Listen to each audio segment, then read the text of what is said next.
Salut à tous et à toutes, aujourd'hui on se retrouve pour une nouvelle vidéo dans laquelle je vais vous présenter Tor Browser, qui est un navigateur pour rester anonyme sur le web.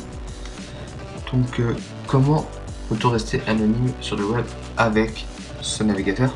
En fait c'est très simple, c'est que on peut devenir, il y a une rubrique sur le site web d'ailleurs, un nœud de ce site, en fait, un ordinateur par lequel Tor va passer pour se frayer un chemin.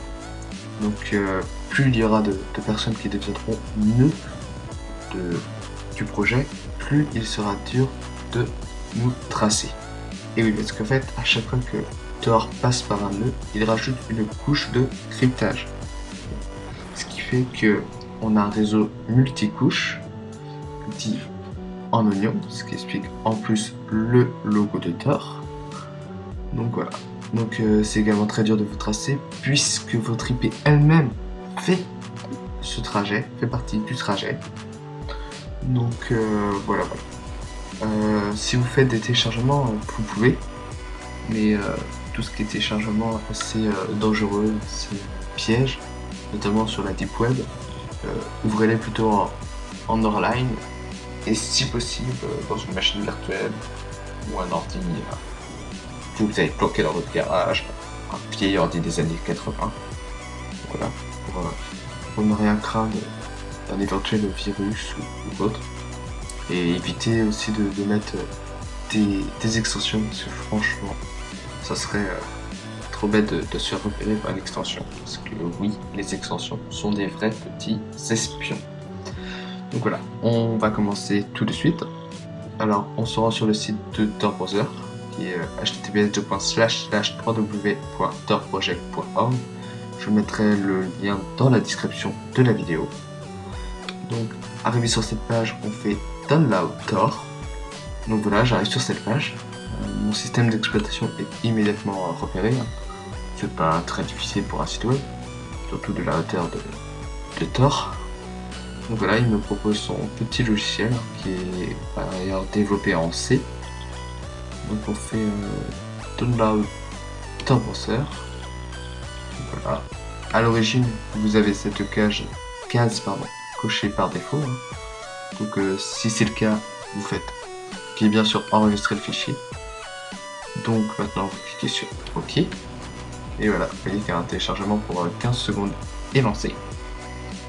Je vais attendre la fin de ce téléchargement. Et voilà, c'est bon. Donc maintenant, hop, je vais dans mes téléchargements, je clique sur Tor Browser en .dmg, s'il vous plaît. Donc voilà, j'attends que ça charge. Voilà, ici j'arrive sur cette fenêtre. Donc, qu'est-ce qu'il nous dit? Il nous dit de passer Tor Browser dans le dossier application. Donc, vous pouvez le faire directement comme ça si vous êtes administrateur. Mais moi, je ne suis pas administrateur et je ne connais pas le mot de passe administrateur. Donc, je vais faire autrement. Je vais aller dans mon dossier application personnelle. Là, je vais faire une nouvelle fenêtre. Et voilà. Donc maintenant je vais faire un glisser-déposer de Tor. Voilà, donc j'avais déjà téléchargé Tor pour le tester pour vous. Et donc je clique sur remplacer pour le remplacer. Normalement vous n'aurez pas ça. Donc voilà, on voit que Tor Browser est installé ici. Maintenant vous pouvez double-cliquer dessus pour l'ouvrir. Voilà.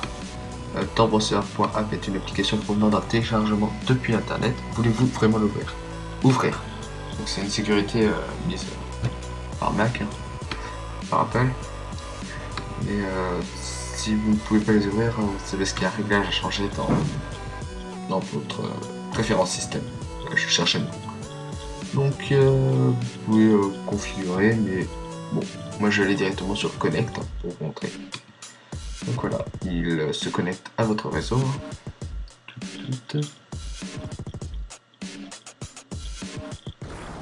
Et ça y est, notre navigateur Oignon est prêt. Donc vous voyez qu'il y a plusieurs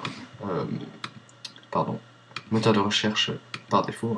Vous avez Startpage, DuckDuckGo, qui est un moteur de recherche anonyme qui ne garde pas vos données, contrairement à Google, qui peut établir une liste toutes vos données, aussi bien sur vos recherches que vos itinéraires, ou que voilà.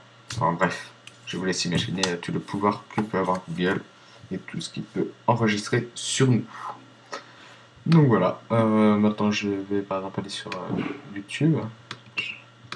Voilà, là, youtube.com.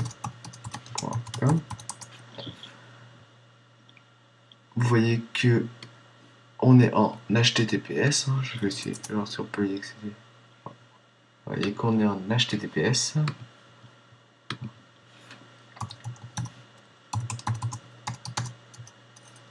Vous voyez que normalement YouTube est en HTTP.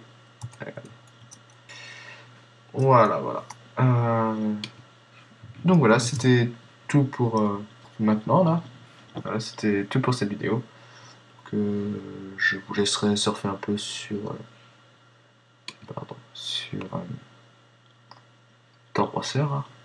Et bon, voilà, on utilise également Tor-Browser pour accéder à la Deep Web.